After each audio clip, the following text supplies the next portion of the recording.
Hey friends, if you like the Nexus Podcast, the best way to continue the learning is to join our community. There are 3 ways to do that. First, you can join the Nexus Pro membership. It's our global community of smart building professionals. We have monthly events, paywall deep dive content, and a private chat room, and it's just $35 a month. Second, you can upgrade from the Pro membership to our courses offering. It's headlined by our flagship course, The Smart Building Strategist, and we're building a catalog of courses taught by world-leading experts on each topic under the Smart Buildings umbrella. Third, and finally, our marketplace is how we connect leading vendors with buyers looking for their solutions. The links are below in the show notes, and now let's go on to the podcast. Welcome back to the Nexus Podcast. It's your host, James Dice. I have Brad with me today. Hey, Brad. How you doing? Great to be back. Your second show here. We are going to do what we did 2 weeks ago in our new format here, kind of talk through things to know about that are happening in the smart buildings industry over the last 2 weeks that our audience should know about.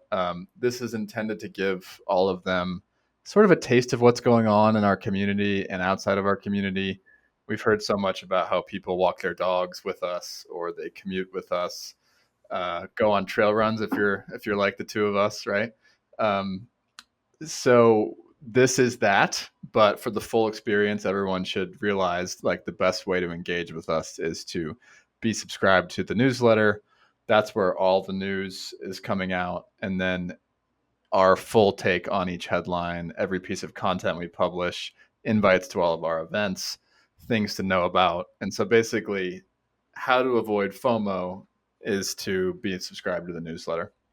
Let's talk about a little bit about what we've been up to over the last 2 weeks at Nexus Labs. I'm still calling everyone, not as much as I want to be, but I said 2 weeks ago, I've been calling everyone, trying to get everyone to make sure they submit abstracts to speak at NexusCon this year. I'm still doing that, and we'll be doing that until the deadline on April 5th. So if you're listening to this and it's not April 5th yet, come to our website. There's a big pop-up, a big banner thing for you to submit an abstract. If you're not going to do that, then you're not going to be able to get on stage. Please do that. What have you been up to, Brad? I've also been trying to tell people to submit abstracts and getting on them about that. There's so many people that I know are going to submit a good one, so I'm just like reminding them, we're waiting for you on this. Besides that, though, I'm always focused on the Nexus Marketplace. We've got 826 vendors, I believe, last time I checked, and 106 categories. We just added our 106th category, which is a service provider category called Workplace Strategy Consultants. But what I wanted to actually bring up is that we're really trying to get better at quantifying when categories are complete. Like, is this done to the point that we want building owners to be able to go in there and they can answer all their own questions?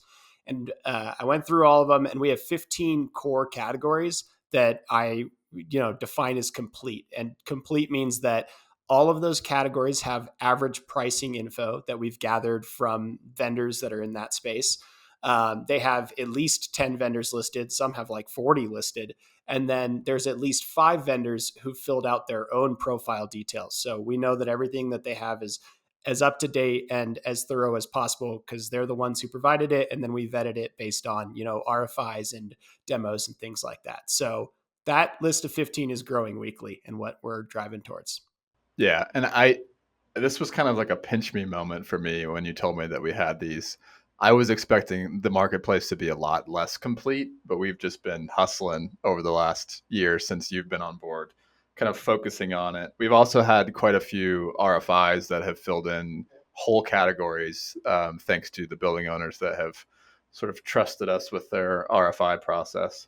And so those core categories are like all the categories that we talk about all the time, right? FDD, sustainability reporting, energy management, IAQ, occupancy counting, CMMS, like all the ones that are sort of like at the forefront of the smart buildings world.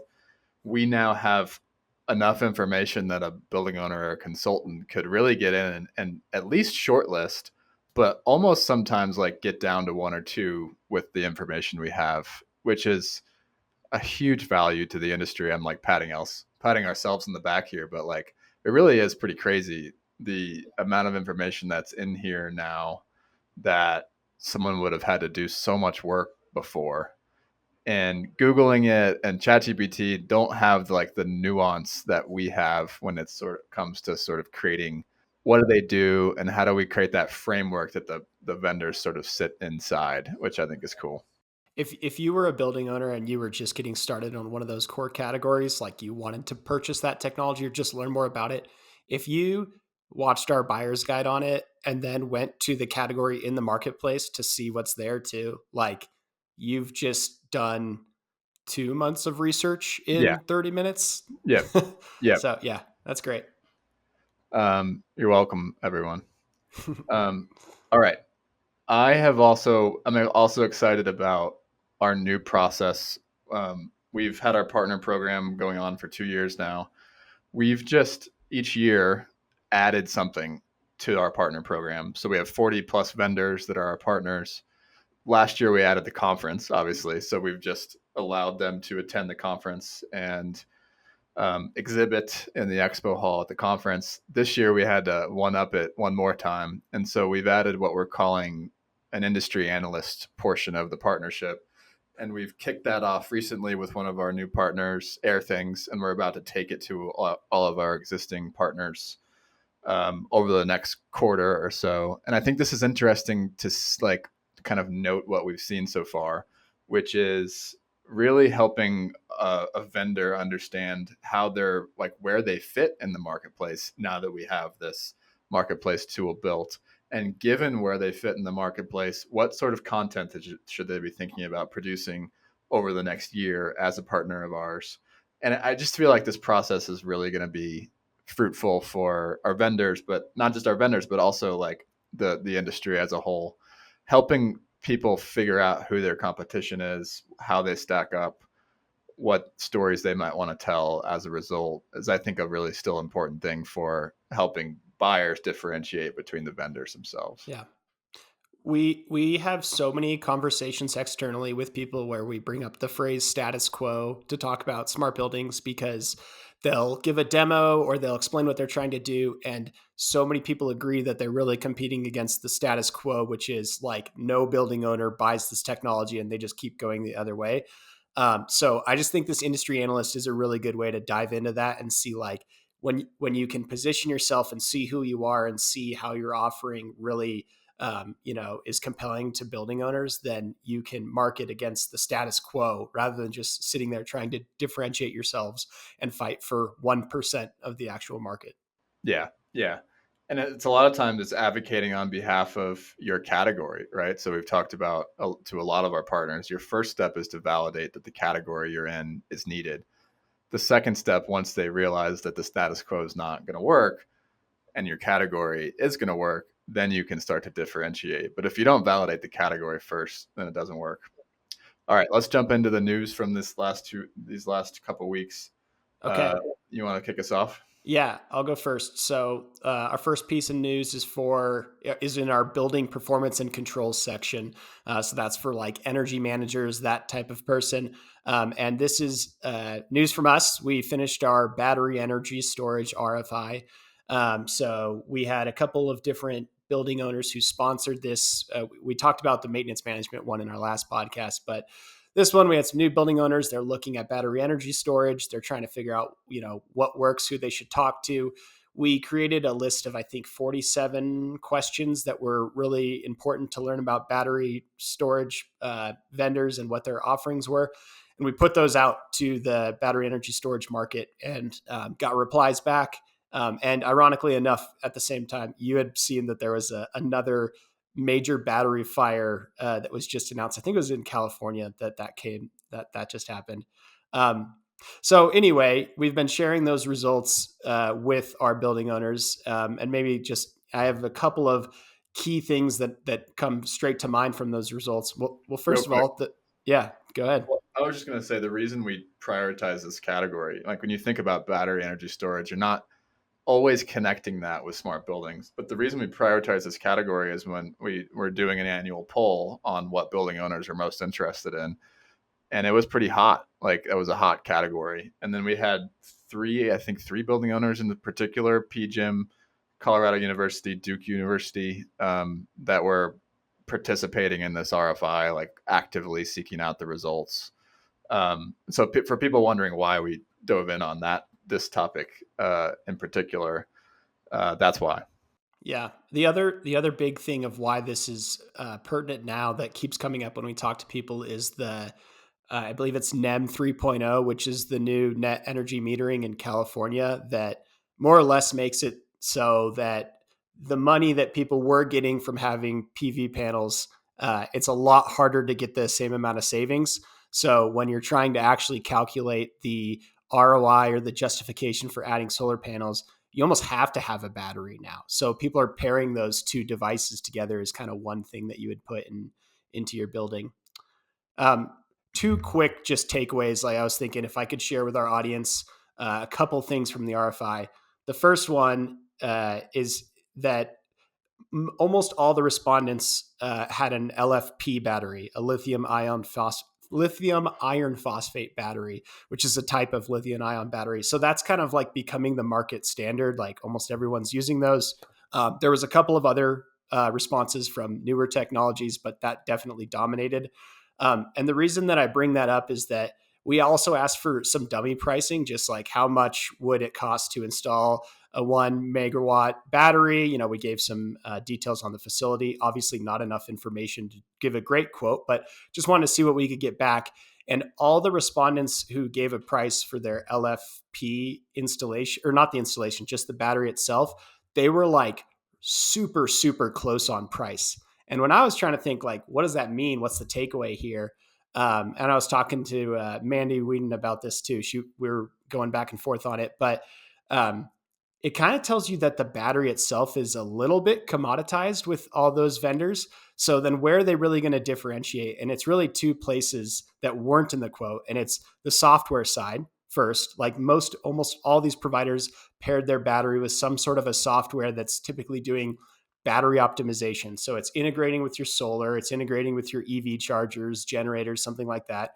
Or they're going to differentiate on the services side. So there's so much work that you have to do to install these things, utility interconnection request documents, the incentives, the maintenance versus the warranty, finding your contractors. So that's the two areas where it seems like they were really competing more than the battery itself, which seemed a bit commoditized. I thought that was interesting.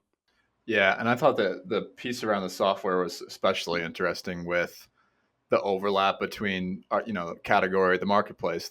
We have a category called advanced supervisory control that we've been producing content on for many years now, and it's so interesting to think about.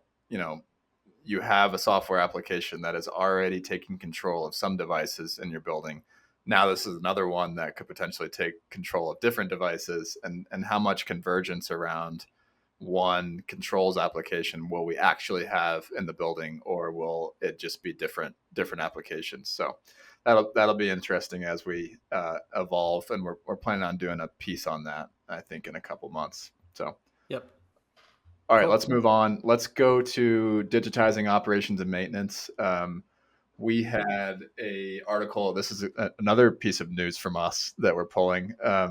I think our goal would be that we create all the news in the industry. That's not where we're at today, but at least so far in this episode, we are creating the news. So this one came from us. We produced a piece that I wrote, published recently, which is called "What's Driving Investment in Software-Based Refrigerant Leak Detection." And this has been a fascinating topic to dig into. Basically, the 2020 AIM Act, which was signed into law by President Trump, basically started kicking off an aggressive phase down of HFC refrigerants. And I dug into it from a compliance standpoint. Like, all these people with lots of refrigerant charges in their buildings need to comply with this legislation. But once I unpacked it, it like became really interesting. And I wrote a sentence in the piece that I want to read here, which is: you have a mission critical system that leaks an extremely potent greenhouse gas at a rate of 20% more per year. So you're leaking 20% of this asset, while the cost to replace that gas skyrockets, and regulations tighten year after year, all as the skilled workforce required to manage that resource dwindles. And someone just told me in a different interview this week that the average age of a refrigeration technician in the United States is 61 years old. And so this article sort of kicks off this deeper dive into technology solutions that are sort of at the forefront of that problem. And so we'll be talking about the different types of leak detection technologies. We'll be talking about specifically for our partners, how our partners are solving those problems. So Facilio and Bueno specifically. We have other partners that are sort of dabbling in it, and we'll talk about those as well. So I'm really excited about that right now. And we have talks on the books with grocery store owners and consultants, and we'll be kind of bringing a unique take to that space. What did you think when you saw it published? Your sentence you just read, you talked about this. I'm calling it the perfect storm, right? You've got what the cost part, $20,000 to $50,000 per store per year, and then you've got Yep. the compliance part, and then you've got the shrinking skilled labor, and then you just posted recently on LinkedIn about how the demand for HFCs is starting to outpace the supply. And so, if I could add even one more component to the perfect storm, I'm not an expert in this, but I was looking up where these HFCs are manufactured, and surprise, the biggest manufacturer of HFCs is China, right? China. Yeah. So if you add tariffs on top of everything else that you just said, which I haven't even researched into yet, like this is massive. Like, I don't know, do I need to start stockpiling my own groceries or something here for freezer items? Yeah. I Well, don't know. that's the value prop for leak detection technology, is like you have this resource that's dwindling, that's very important to your operations of your grocery store. Like you might as well start managing it as if it's Yeah. gold, right? Yeah. um yeah. And then there's the asset. Like I'm just putting myself in the head of an asset manager. And it's like you're trying to navigate all those things. And then you've got to do building upgrades. And it's like, do I change out the whole system? Do I just try to get new refrigerant in the systems I have? Like, do I add more leak detection sensors? There's like so many different Yeah. routes you could go towards solution. I'm sure you're going to dive into this with further articles, but like that sounds like such a headache to determine what Yeah, to attack first for them. absolutely. And the stakeholders involved, the existing technologies that are kind of solving the problem but not fully. Yeah, it's a really fascinating sort of little corner of our industry. All right, I'll kick us off in the next one. All right, so we're moving to integrating, connecting, and securing devices. The news that was interesting there. That's for IT professionals, OT professionals, and we linked an article from Security Week. But the article from Security Week was actually talking about this industry report from Forescout. It's the Forescout threat report, and it's highlighting the rising cyber risks, and it's talking specifically about rising cyber risks for buildings. And I think the one stat that you and I both pulled out, and then I'll kick it off to you, is that they noted an uptick in building automation system cyber attacks from 1% in 2023 to 9% in 2024. So a huge uptick in seeing buildings be attacked, cyber attacks from the building automation system or building operations perspective. So they're looking at all cyber attacks, right? And then they're Yeah. saying of that, 9% are now coming from OT systems, Yeah, right? they analyzed 900 million attacks through this report, is what they wrote. How they do that, I'm not sure, but yes, Yeah. that's what they Yeah. cited. Um, and they're specifically calling out in the report BACnet and other BIS protocols, basically providing easy entry points, kind of like the famous Target attack where they Yep. got in through the BIS, switched over to the corporate network from there. And so they're basically calling for stronger OT security controls, which, yeah, we talk a lot about in our content. Network segmentation, monitoring, zero trust architectures, those sorts of things. So nothing really new there, but I think the stat is what's the news for me. Yeah. What do you think? Yeah, exactly. Yeah, when I was looking through it, one thing that was interesting is it talked a lot about how these cybersecurity threats start and how they're really scanning for like the vulnerability within the whole system, within the whole company, within the whole building, whatever it is. So to me, when I think about like a cyber threat trying to find a hole in your building, that means that when building automation systems or building related networks go from 1% to 9%, it's not that they're being targeted more. It's that they're starting to become the laggard, the weakest link. Like you're just scanning a building, you're looking for the right way in. That right way in is becoming building networks more often. So Oh it's yeah, like this industry is falling behind on cybersecurity compared to the other ways that they could infiltrate the building. totally. That makes The other sense. thing that I thought was a little interesting to think about is just it's not just if they enter your building, if you get an attack, it's not just capturing like data. With the Target one, it was all about credit card data, I think. But if they enter through your building networks, there's also the threat of tampering with environmental controls, like turning Yeah. on and off lights, even like unlocking doors. Our last sort of topic is workplace experience. So the people like setting up all of our workplaces and the people thinking about how to improve the experience in offices and other types of buildings. Um, this article is from Andrew Knupel, who's the workplace engineering manager at LinkedIn. Highly valued member of the Nexus community. He wrote an article that we link to in the show notes here called "Smart Buildings: Less Flash, More Function." And he's basically sharing his take on calculating the ROI of smart building investments. And just to give people context, LinkedIn has done a lot around new construction. They've done a lot around existing buildings, like thinking through whether they own or lease them, what technologies make the most sense. And Andrew's team is like very highly skilled, and you can hear them speak at NexusCon and Nexus Pro events and that kind of thing. So we highly value what they always share. And Andrew's always sharing kind of like real talk sort of takes, and I really appreciate that. So he said fundamentally, I see only two metrics that matter in commercial real estate. And he means metrics in terms of calculating an ROI on smart buildings tech. And he said, is the technology making the space more in demand, right? And so he said, for landlords, this means reducing the vacancy rate. For owners and occupiers and tenants, this means increasing the space utilization. Basically, are people demanding and desiring to be in that versus working elsewhere? That's metric number one. Metric number two is, are the finances of that building being managed effectively? And so this means basically for both sides reducing operating expenses, right? Whether you're on the landlord side or the occupier side. Um, and his article goes into depth around how he's thinking about both of those metrics. And what I really liked was around on the second one, well, really on the first one too, for the occupant and for the people managing expenses, we really need to get into the actual workflows of those people.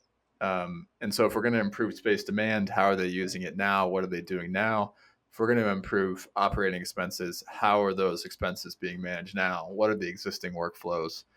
And I think if I just paraphrase the way Andrew's feeling, is a lot of people try to implement tech sort of outside of the realities of the existing workflows.